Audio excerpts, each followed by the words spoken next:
క్రీస్తు నామములో ఉదయకాలం ఫిలిప్పీయులకు రాసిన పత్రిక 3వ అధ్యాయము 14వ వచనం. క్రీస్తు యేసునందు దేవుని ఉన్నతమైన పిలుపునకు కలుగు బహుమానము పొందవలనని గురి వద్దకే పరిగెత్తుచూ ఉన్నా. 13వ వచనంలో మరలా చూస్తే, అయితే ఒకటి చేయుచున్నాను, వెనుక ఉన్న వాటిని మరచి ముందున్న వాటి కొరకే వేగిరపడుచు అనే మాట ఇక్కడ మనం గమనిస్తూ ఉన్నాం. వెనకున్న వాటిని మరచి, వెనకటి సంవత్సరాల్లో వెనకటి సమయాల్లో ఏమన్నా ఫెయిల్యూర్స్ ఉన్నాయేమో, పడిపోయిన స్వభావం ఉన్నదేమో, పతనము ఉన్నదేమో. అయితే దేవుని వాక్యం నీకు నాకు చాలా ఆణిముత్యాలుగా, అవి కేవలము ప్రభువుని అంగీకరించిన వారికి వచ్చే ఒక గంభీరమైన వాగ్దానములతో కూడిన హెచ్చరికలు ఆయన ఇస్తూ ఉన్నారు. ఆయన ఏమన్నారంటే, నేను ఇక్కడ 13వ వచనం మళ్ళీ చదివితే, ఇదివరకే పట్టుకొని ఉన్నానని నేను తలంచుకున్నాను, ఒకటి చేయుచున్నాను, వెనుక ఉన్న వాటిని మరచి ముందున్న వాటి కొరకు వేగిరపడుచు. అక్కడితో జవాబుల క్రీస్తు యేసునందు దేవుని ఉన్నతమైన పిలుపునకు కలుగు బహుమానమును పొందవలనని, క్రీస్తు యేసు దేవుని ఉన్నతమైన పిలుపునకు కలుగు బహుమానములు పొందవలనని గురి వద్దకే పరిగెత్తుచున్నాను. కాబట్టి మనలో సంపూర్ణమైన వారందరూ ఈ తాత్పర్యమును కలిగి ఉందరు. ఇప్పుడు దేవుణ్ణి గూర్చి అయినను మీకు వేరు తాత్పర్యము కలిగి ఉన్న ఎడల దేవుడు మీకు బయలుపరచును. అయినను ఇప్పుడు వరకు మనకు లభించిన దాన్ని బట్టి క్రమముగా నడుచుకుందాము. పౌలు గారు తిమోతికి రాసిన పత్రికలో 3వ అధ్యాయంలో గంభీరమైన మాట ఆయన చెప్తూ ఉన్నాడు. ఆయన ఏమన్నాడంటే, నేను వెనుక ఉన్న వాటిని మరిచి, వెనకెన్నో ఫెయిల్యూర్స్ నాకున్నాయి, వెనకెన్నో పడిపోయిన స్వభావాలు ఉన్నాయి, వెనకెన్నో విషయాల్లో దేవుని దగ్గర నుంచి విజయము సాధించలేని విషయాలు ఉన్నాయి.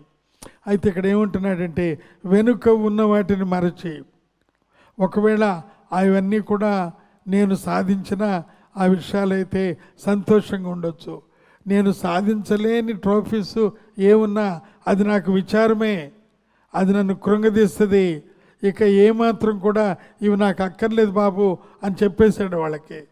అందుకని ఈ యొక్క 17వ వచనం చాలా చాలా వైటల్, చాలా చాలా మరి ప్రాముఖ్యమైన ఈ యొక్క వచనంగా నేను భావిస్తూ ఉన్నాను. క్రీస్తు యేసునందు దేవుని ఉన్నతమైన పిలుపునకు కలుగు బహుమానమును పొందవలనని. ఇది బహుమానం. ఒక రన్నింగ్ రేసులో వెళ్ళేవారు 1, 2, 3 అనే బహుమానాలు అక్కడి నుంచి చూచి వారికి అనౌన్స్ చేస్తారు. ఫస్ట్ ప్రైజ్, సెకండ్ ప్రైజ్ చాలా తక్కువగానే ఉంటుంది, కానీ బహుమానం చాలా గంభీరమైన మొదటి బహుమానం. కనుక ఇక్కడ వ్రాయబడింది, కాబట్టి మనలో సంపూర్ణమైన వారమందరము ఈ తాత్పర్యములు కలిగి ఉందము అని అంటున్నారు. దేవుని ఆలయంలో ప్రసన్నత చూడటం, దేవుని ఆలయంలో ధ్యానించటం, దేవుని ఆలయంలో మన ప్రవర్తన జాగ్రత్తగా చూసుకోవటం, దేవుని ఆలయంలో ఆయన మొక్కవరిచి చూడటం, దేవుని యొక్క ఆలయంలో ఆయనకున్న గుణగణాలు పరిశీలించి ఆయన ద్వారా వెలుగు ప్రభు మన మధ్యకి ఆయన తీసుకొని వస్తారు.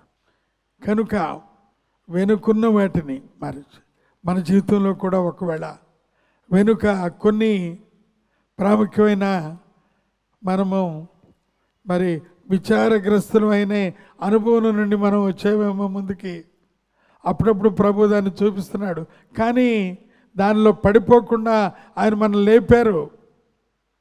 అందుకనే ఈ యొక్క ఉత్తరము ఆయన వ్రాశారు.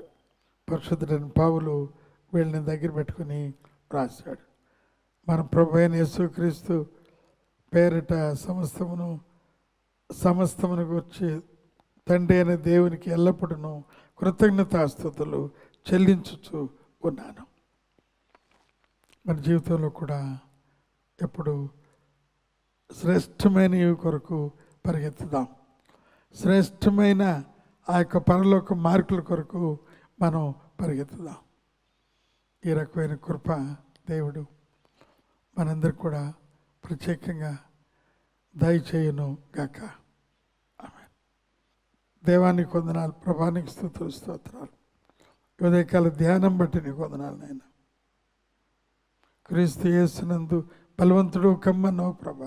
క్రీస్తు యేసు ద్వారా ఏదైతే వెతబడిందో దాన్ని బాగు చేసుకో, అది మా హృదయంలో ఫలభరితంగా చేయమని ప్రభువైన యేసు నామమున అడిగి ఉన్నాం మా తండ్రి.